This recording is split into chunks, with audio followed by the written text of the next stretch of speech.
Hey everyone, welcome to the Deep Dive. Today we're going to be talking about someone I think a lot of you are probably already interested in, Leonardo da Vinci. And we're going to be using excerpts from Life of Leonardo da Vinci by Sam Morgan, published by Librihouse. And I think what's really interesting about this book is that it goes beyond just like the surface level facts that I think we all kind of know about Leonardo da Vinci. It really does, right. Like, we've all heard about the Mona Lisa and the Last Supper, but this book really delves into what made him such a true Renaissance man. Yeah. And like what fueled that insatiable curiosity that led him to excel not just in art, but in science, engineering, so many different fields. Well, I'm like, okay, get this. Da Vinci was like obsessed with water as a child. And we're not just talking about like splashing around and, playing in the water. It was like he was fixated on how it flowed, its movements, almost like he was trying to unlock its secrets. That's so interesting because it kind of foreshadows his later work in hydraulic engineering. Right. Like, it really shows how these early experiences shaped his lifelong pursuit of knowledge. But can we talk about his childhood for a second? Because it was so different from what you might imagine Someone who became such a renowned artist. Totally. Imagine growing up in Vinci, this small Tuscan town surrounded by nature. Yeah. A world away from like the bustling art scene of Florence. Right. This wasn't a child prodigy who was, stuck inside a studio just copying the masters. The book describes him building things with sticks and stones, exploring the countryside, constantly observing nature. So he was learning by doing, experiencing the world firsthand. Yeah. Long before he ever picked up a paintbrush. I think it makes you wonder how much that unconventional upbringing, that freedom to explore and experiment, contributed to his unique genius. Yeah. It seems like it really might have nurtured his independent thinking, his willingness to question everything and see the world with fresh eyes. Yeah. And then boom, like at around 14, he gets sent to Florence to apprentice with Andrea del Verrocchio, who was like one of the leading artists of the day. Talk about a culture shock. Right. Going from quiet Vinci to the heart of the Renaissance, surrounded by these masterpieces by like Masaccio, Botticelli. It's crazy. Yeah. Can you imagine the impact of that shift? Totally. Suddenly, he's exposed to the forefront of artistic innovation. He's surrounded by all these brilliant minds, these groundbreaking techniques. Yeah. It's no wonder that he flourished in that environment, just like absorbing everything and rapidly developing his own skills. Yeah, and the book specifically mentions his development of the sfumato technique. Yeah. During this period. And this is where things get really interesting. So that soft, hazy effect in his paintings? Huh? Like the Mona Lisa's enigmatic smile? Right. It's not just an artistic flourish. It's actually rooted in his deep understanding of light and shadow. It's like he was blurring the lines between art and science. Sfumato mimics how we actually perceive the world, how light scatters and softens edges. It's incredible to think that he was not only a master painter, but also such a keen observer of the natural world. And he brought those observations into his art. Yeah, but hold on, because there's so much more to Da Vinci than just painting. The book goes into his notebooks, which are apparently filled with sketches of all these crazy machines and gadgets. I mean, this guy wasn't just an artist.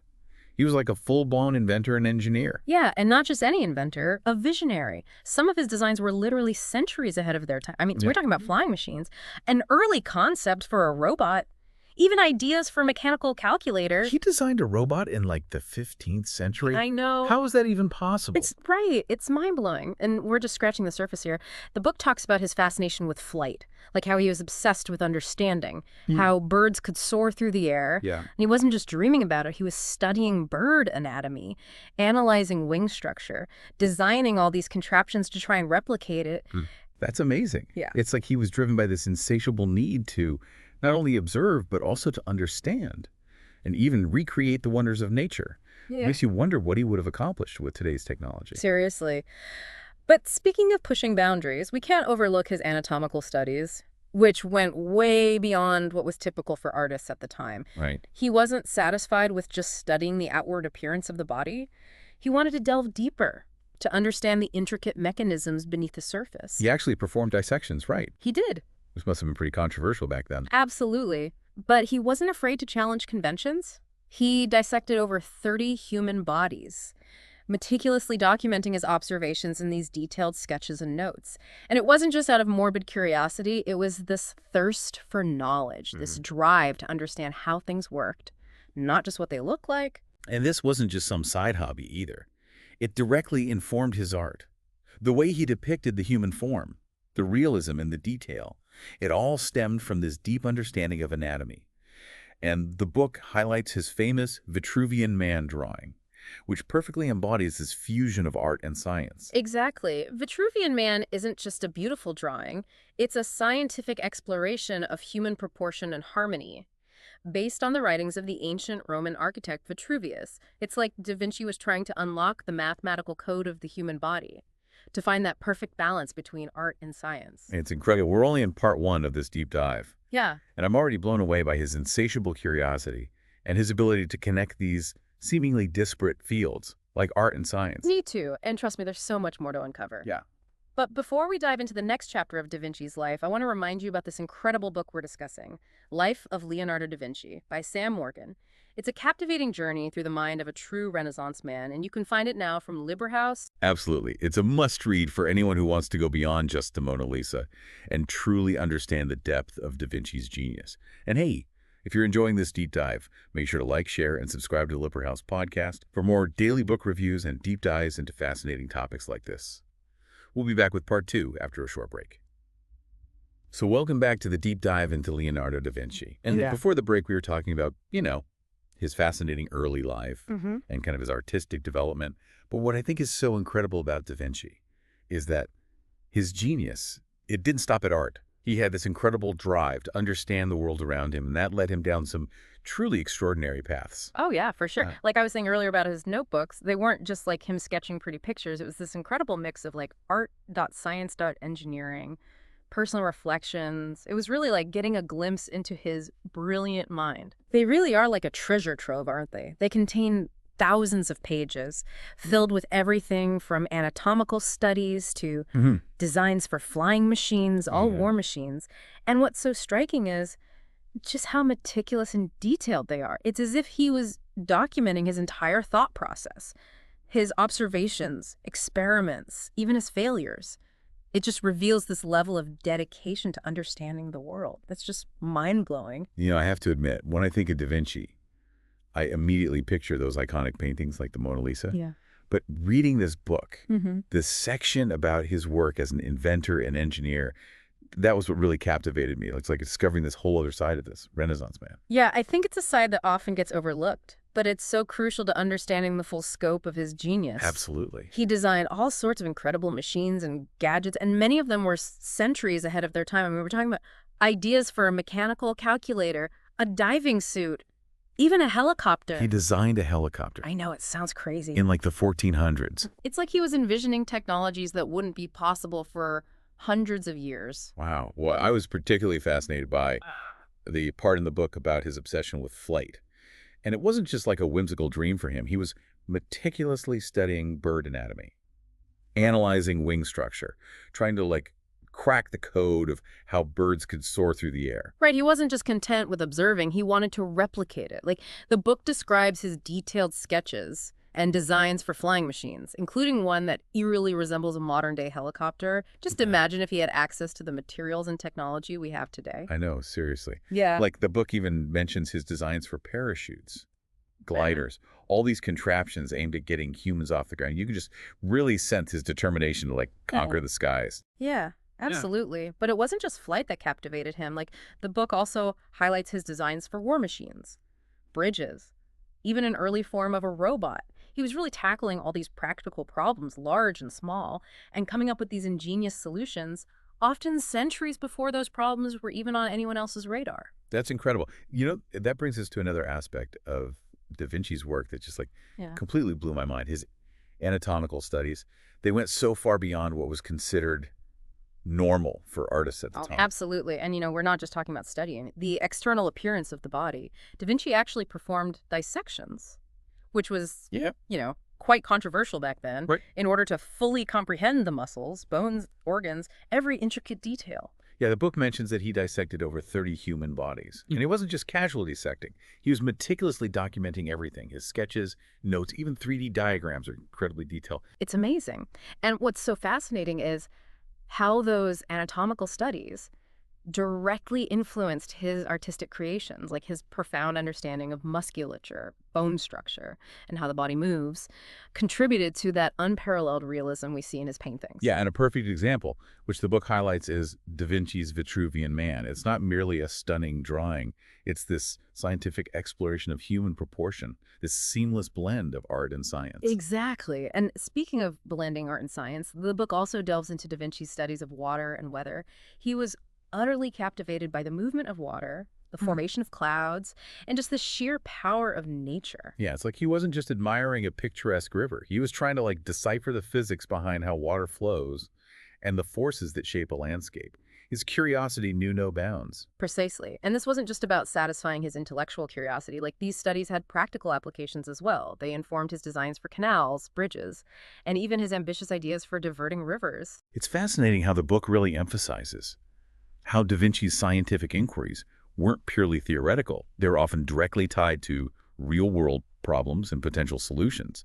He was a true innovator, constantly seeking ways to apply his knowledge to make a tangible difference. I think that's what exemplifies what made Leonardo such a quintessential Renaissance man. He wasn't confined to a single discipline. He saw the interconnectedness between art, science, engineering, and nature. Which leads us to, I think, probably one of his most famous works, The Last Supper. And the book discusses the challenges of creating such a monumental fresco, particularly considering, the very specific moment in time that he chose to depict. I know, it's amazing. He didn't just paint the Last Supper. He chose to capture the precise moment after Jesus announces his betrayal. Can you imagine the emotional intensity in that room? Oh, yeah. Da Vinci didn't just paint figures. He captured the drama, the tension, the intricate psychological complexities of that moment. Yeah, and he went beyond relying solely on facial expressions, too. The book talks about how Da Vinci masterfully used, the positioning of the figures, their gestures, even the objects on the table to kind of weave a deeper, richer story. It's like he was directing a play, but on canvas. Right. He was masterfully utilizing every element of the composition to guide the audience's attention, build tension, and evoke specific emotions. He was a true visionary storyteller. And Last Supper stands as a testament to his unparalleled talent. Yeah, and of course we can't overlook the symbolism and hidden meanings that are kind of layered within the Last Supper. The book points out all these fascinating details, like Judas reaching for the same piece of bread as Jesus, foreshadowing his impending betrayal. Right, and then there's the deliberate placement of the figures in groups of three, possibly symbolizing the Holy Trinity. Da Vinci wasn't simply painting a scene. He was crafting this complex, multi-layered work of art that invites deeper analysis and interpretation. Totally.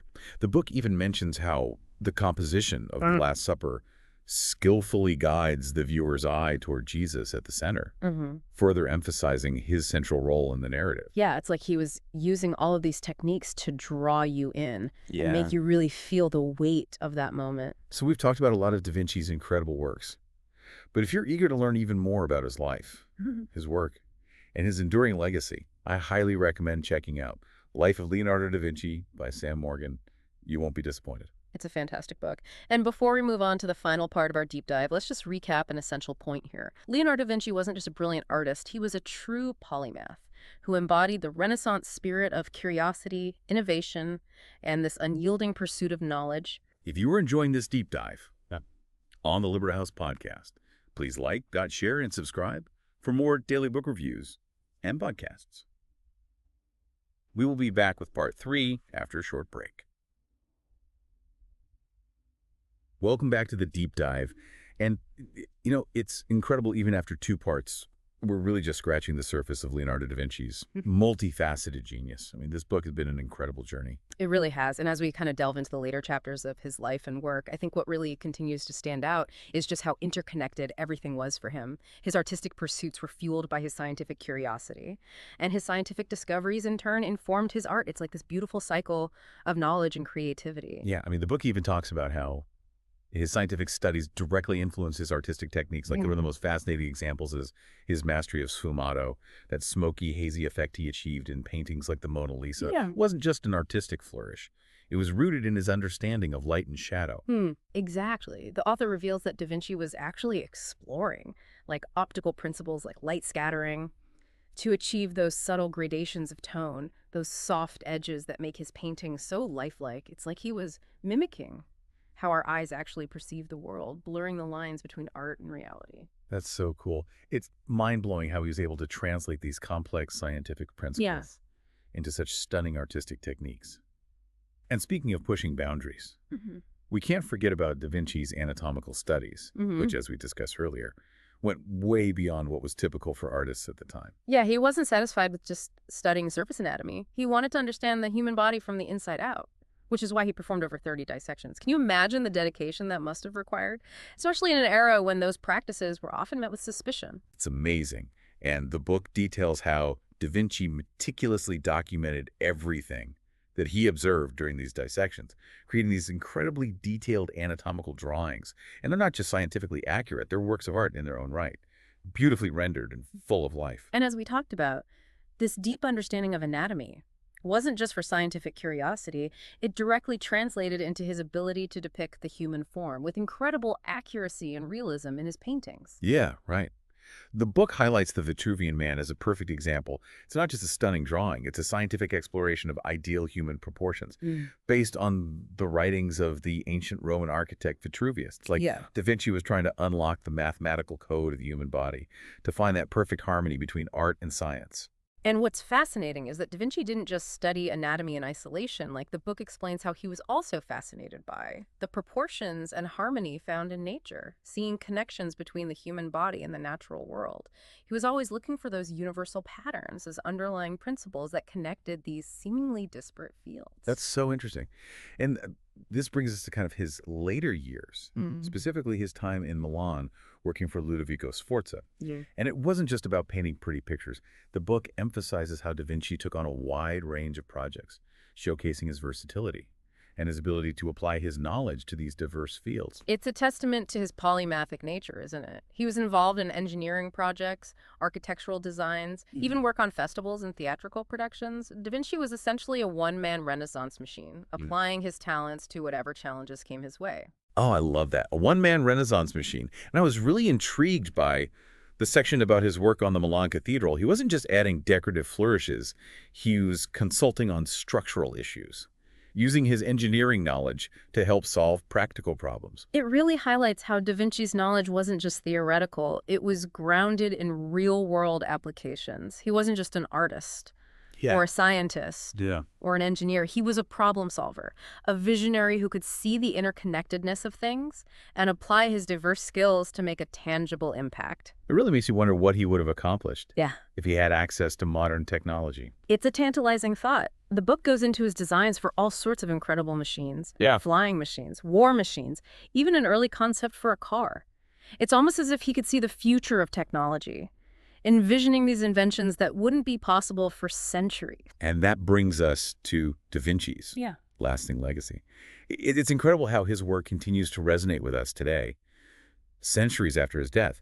He's not just a historical figure. He's a source of inspiration for artists, scientists, engineers, and thinkers of all kinds. His influence is undeniable. His interdisciplinary approach, his boundless curiosity, his relentless pursuit of knowledge, his unwavering belief in the power of observation, these are qualities that transcend time and continue to inspire us. Absolutely. And this book, Life of Leonardo da Vinci by Sam Morgan, published by Librihouse, does such a phenomenal job of bringing his genius to life, showcasing not only his accomplishments, but also the way he approached the world. It's a must-read for anyone who wants to delve deeper into the mind of a true Renaissance man.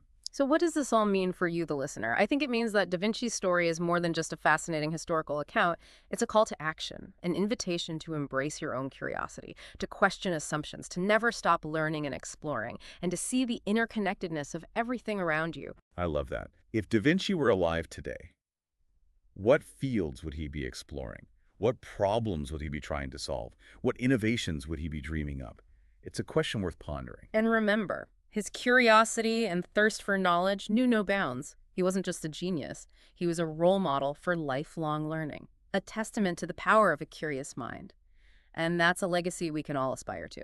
Absolutely. Thank you so much for joining us for this deep dive into the life and work of Leonardo da Vinci on the Librihouse Podcast. We hope you found it as inspiring as we did. And if you're eager to learn more, be sure to pick up a copy of Life of Leonardo da Vinci by Sam Morgan. It's a journey you won't soon forget. And be sure to like, share, and subscribe for more daily book reviews and podcasts. Until next time, keep exploring, keep learning, and keep that spark